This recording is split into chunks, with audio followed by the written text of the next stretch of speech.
kudai kwa nguvu.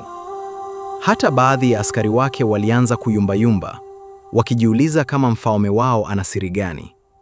Mwisho, Olado hakukosa budi kukubali. Alituma askari waaminifu zaidi kuchukua fimbo ya dhahabu kutoka chumba cha siri.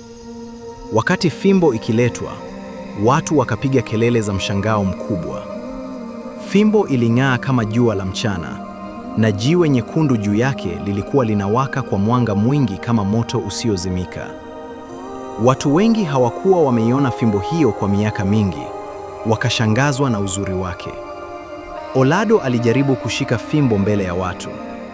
Alijikaza, misuli ikajitokeza, uso ukamgeuka nyekundu kama nyanya.